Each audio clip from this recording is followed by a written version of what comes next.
gonna say it seemed too high. Yeah, it is. It's been, like I said, it's been a while. So we're recording right now, Sleepy, so I'm here with Sleepy 2525. We're building a little rig for our shooting par to keep our hands, to train our hands for muscle memory when we do our backswing. If you use a backswing, it'll work as well. It'll train yourself as well as throwing straight down the table and keeping yourself out of the hook. So we're putting this apparatus together. I built one of these like 8 years ago. Kind of forgot the dimensions, lost the paperwork, so we're kind of going on the fly here, but basically it requires 4 pieces of 1/2 inch PVC, 36 inches. 2 of those you'll cut down shorter at the end. 4 pieces at 6 inches, 4 pieces at 5 inches, 4 pieces at 4 inches. You can do 4 pieces at 3 inches as well. Yeah, 3 inches, we need those. And then you need 4 90s, 4 T's, and that's basically it. You can glue it if you want. I prefer not to. It's in, once you put this thing together and it's tight enough, it holds in pretty good. And you can move, you can actually take one of the rails and kind of bend it to your liking to suit anything that might be in your way. So if you don't glue, you're better off. Anyway, he's got his rig looking pretty good over there. I have mine all put together and I tore it apart for the sake of doing this video, so I'm gonna re-go up. But what I found works best is we put the 6 inch pieces across the T's. That seems to, Jesus, things in there. I feel like I glued it. I gotta cut this other one a little shorter for the middle piece. I need to get some channel locks in here. This thing's starting to, I really knocked in something. I thought this thing was, I was getting ready to make it permanent, and I really, that one came out easy. Might be okay here. 6 inch.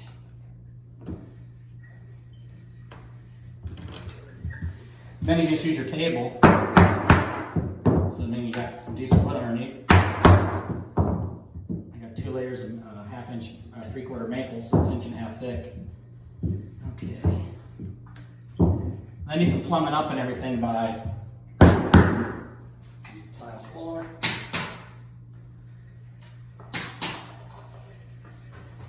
Okie dokie. 90. And if you use your tabletop surface to keep everything plumb and square, I'm gonna try. I might even go drop to 4 inch pieces on the risers, because you lose a little bit on your 90s. You know, you're coming up off the ground. I'm gonna cut 4 more to 1/2 inch because I used my 4 inch pieces. I screwed one of my dimensions up and I had to. I cut those pieces at 26. That was a mistake. I think it needed to be like 28. Anyway, long story short, I had to use my 4 inch pieces to compensate to get out more. So, no big deal.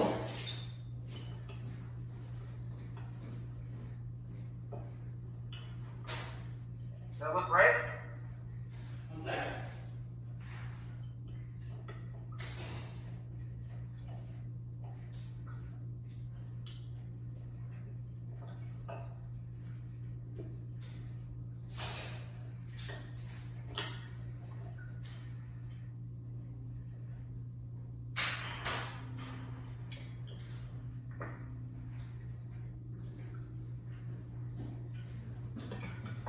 Basically, all this is interchangeable. Let's see.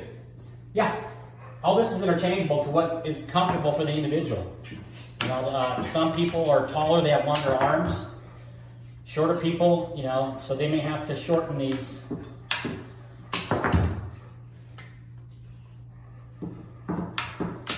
I'm actually making my risers 4 inches. By the time I put the 290s on it, it's probably closer to 6. I'm in short line. Because I think that's, which, your vertical pieces are what, 6 or 5? These are 5. Okay, mine were originally 6 and I thought that was too high. How tall are you? About 5'11". 3 inches taller than me, so I should probably lower mine.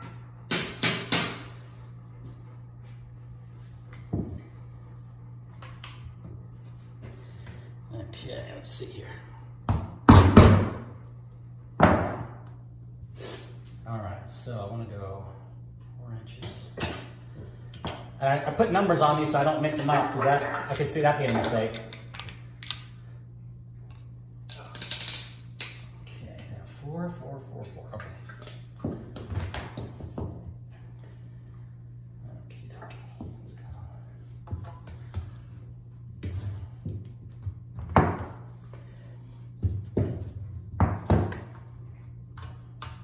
So you used to have a backswing, huh? What's that? You used to have a backswing? I used to, yeah. Got rid of it? Yeah.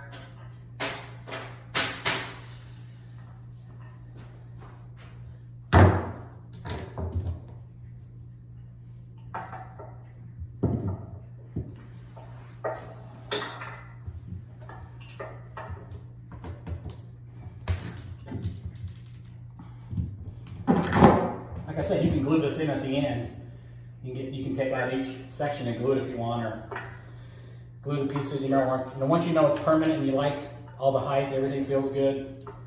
The cool thing about not gluing it is you can switch things out for different types of. I also have an apparatus that I made out of wood on these dowels that slide, and they sit on a 45-degree angle down in the landing zone, and you throw through that. So you start your window out at like 12 inches, Yeah. and then you eventually go down to 10 inches, 8 inches, 6 inches, 4 inches, etc. And you're working through a window, and that creates muscle memory on your toss, on your trajectory going into the landing zone.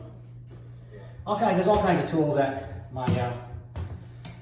And like I said, I didn't make these things up. I was taught all these things by other guys.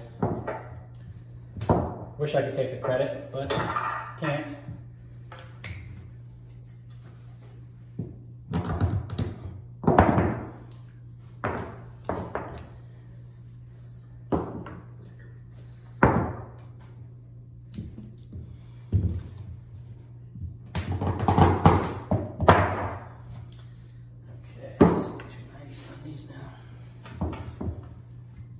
Try a shorter one.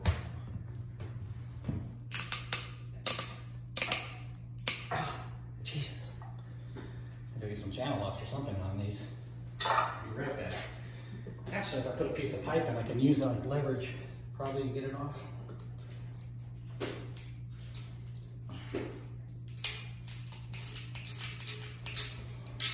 There it goes.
There you go. Perfecto correcto.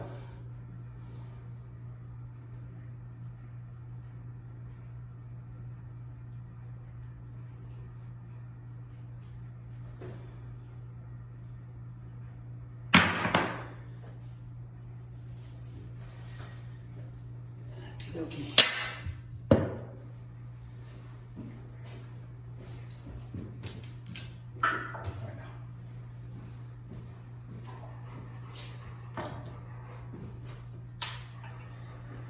Just got to kind of play around and get a feel. You could even take, in the beginning, you could take that inside piece and angle it towards your stomach a little bit at a slight angle in case you need to, if you need to until you can get that window down. And obviously, that 6-inch piece in the middle, you can shorten the 5-inch, the piece going across the T's. Yeah. You can shorten that guy to 5 inches if you need to be, to shorten that window to create that. Starting out, you probably want to have the biggest, whatever works, whatever you can get to work. I'll just save these other pieces. 'Cause Oh, yeah. you said they're interchangeable. Yep, exactly. Yep. That's pretty much it. I think, what did it cost you for this? I want to say, I bought the, what did I buy with it? I bought, Well, I had to buy the cutters. I went to Home oh, you did? Okay, yeah. I didn't have them. So You went to Home Depot? Which? Lowe's. Oh, Lowe's, okay. Home Depot was out of them because, they were out of them because, they said China. Stuff with the, trading with China and stuff they had up. Actually, tubing was less than $15, I think. Yeah, I think it cost, I think I had $16 and I bought 2 Sharpies for $2.48. It's around $14 to make this. I think it is. Somewhere in there. Right.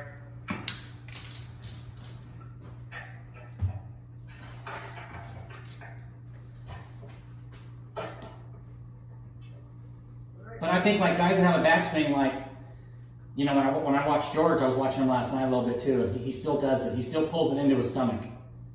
So when you do that, you create this almost like a slight wave, a slight curve, so to speak, slight arch going from where he stops to where he starts going forward. It's so slight, but you notice a lot of times his dice hit and they go right into the hook because he's kind of favoring. I know he thinks he's going straight as an arrow, and there's times that he is. Yeah.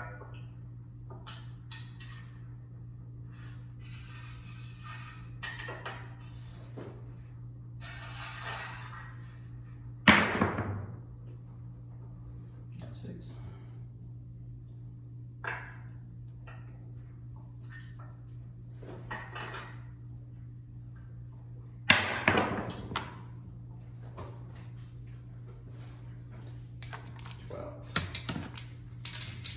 Good for the all tall small. Wasn't that bad, right? So you're doing all this, you're building all this stuff for that school stuff, huh? Or is that Chili? No, that's Chili. Chili. Chili's doing that. He seems, No, Chili's the builder. I'm not the handyman.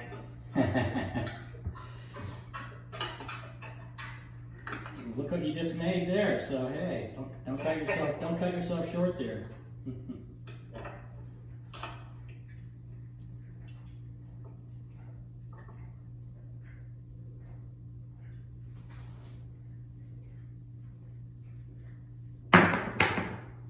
R10.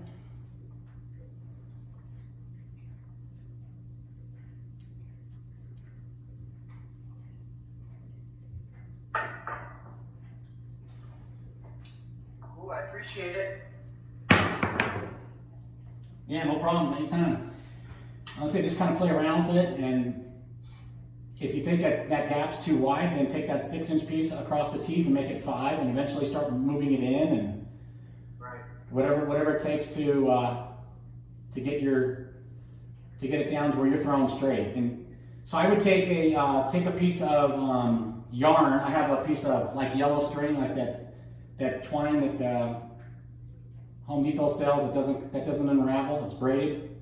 Yeah. You can use anything. You can use yarn and just make a 12-inch circle and stick it straight down there in that landing zone, right at the end of that, between the pass. Like make the center of it between the pass and the don't pass, right down that dual line right there.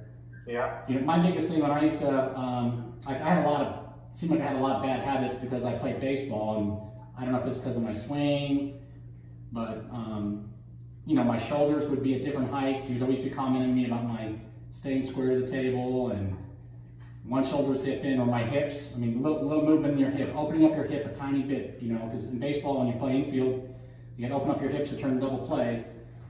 And so, you know, I don't know if that's come into play. You know, I'm trying to stay square to the felt, and trying to stay square to the table and square to the back wall. And he said a little movement in my hips causing my right shoulder to dip. When that happens, this next thing happens, and so forth. So it's just about muscle memory and try to create that perfect shot every time, and the result will come. I think if you just get in there and try to stay out of the hook as much as possible. Right. Another good thing is to take that, get like a get like a big, you know, those big tubs of ice cream, those plastic containers. You can probably even use a 2-gallon bucket for that matter from Home Depot. And then you stick a hand towel in it so you don't jack up your dice. And you put that at a 45-degree angle down at the other end, right in your landing zone, and you throw into the bucket. Right.